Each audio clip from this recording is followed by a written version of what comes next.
So hello everyone and welcome to this video. So finally Delhi university CSAS का जो phase second है वो out हो चुका है। काफ़ी बच्चों ने यहाँ पर फिल करना स्टार्ट कर दिया, काफ़ी बच्चे अभी आराम से फिल करेंगे। आपके पास कोई दिक्कत नहीं है, आपके पास यहाँ पर 14 जुलाई तक का टाइम है, आप इजीली फिल कर सकते हो। यूट्यूब पर यहाँ पर मैंने वीडियो अपलोड कर दिया, कैसे आपको स्टेप बाय स्टेप फिल करना है, सब चीज़ें वहाँ पर आपको मिल जाएगी।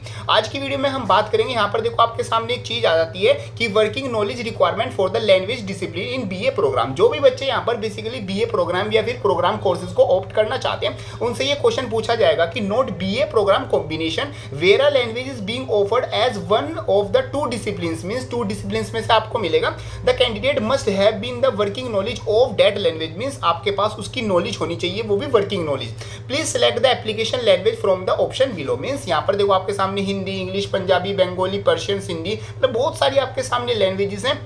तो इन लैंग्वेजेस में से आपको कौन सी सिलेक्ट करनी है, कौन सी यस करनी है, कौन सी नो करनी है, आज की वीडियो में मैं आपको बताने वाला हूँ। देखो यहाँ पर सबसे पहले आपको one of the two disciplines का मतलब है जैसे आपके पास BA प्रोग्राम कॉम्बिनेशन होता है, उसमें बेसिकली आपके पास दो सब्जेक्ट्स होते हैं, या तो आप इको प्लस इंग्लिश कर सकते हो, इको प्लस आप पॉलिटिकल साइंस कर सकते हो, मतलब अलग अलग कॉम्बिनेशन, बहुत सारे आपके पास कॉम्बिनेशन होते हैं। और उसमें साथ में आपकी क्या होती है, एक लैंग्वेज भी होती है, तो लैंग्वेज भी आपको सिलेक्ट करनी होगी। तो ये सब आपके पास लैंग्वेज की कॉम्बिनेशन है, इसमें से आप कुछ भी सिलेक्ट कर सकते हो। बट यहाँ पर ध्यान रखना, यहाँ पर स्पेशल लिखा हुआ है कि कैंडिडेट मस्ट हैव, यहाँ पर देखो लिखा हुआ है candidate must have the working knowledge, means आपके पास उसकी वर्किंग नॉलेज होनी चाहिए। वर्किंग नॉलेज का मतलब होता है या तो आपने उसमें क्लास 10th में 12th में कहीं ना कहीं वो पढ़ी होनी चाहिए, या उसका कोई आपने एग्जाम दिया होना चाहिए। आपको लिखना और बोलना वो दोनों ही चीजें अच्छे से आनी चाहिए। अच्छा इन द सेंस की वो नहीं कि मतलब बिल्कुल अगर कोई बच्चा इंग्लिश में है तो बिल्कुल परफेक्शन इंग्लिश में, मतलब कि हाँ उसने कहीं ना कहीं इंग्लिश क्लास 12th में या फिर कहीं पर पढ़ी हुई होनी चाहिए, तो तभी आप इसको सिलेक्ट करोगे। तो इसमें से जैसे बच्चे ज्यादातर बच्चे मैक्सिमम यहाँ पर इंग्लिश पर सिलेक्ट पर क्लिक करेंगे और यस और नो ऑप्शन आपके सामने आएगा,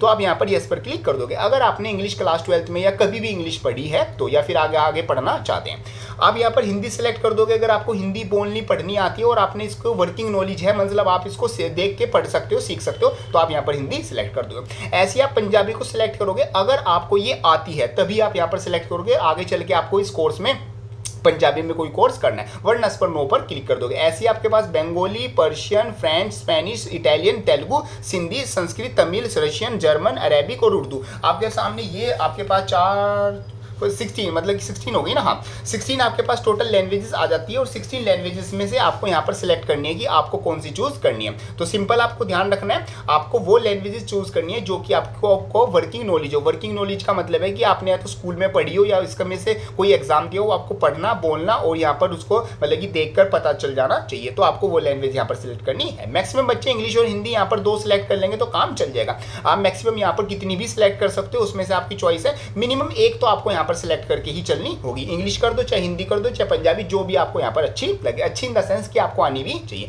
तो ये बच्चों का डाउट था, ये यहाँ पर क्लियर हो गया। बाकी यूट्यूब पर मैंने प्रॉपर वीडियो बना दी है, तो वो जरूर देख लेना कि कैसे आपको प्रेफरेंस यहाँ पर फिल करनी है। तो ये सब कुछ आपका आता था। Thank you so much.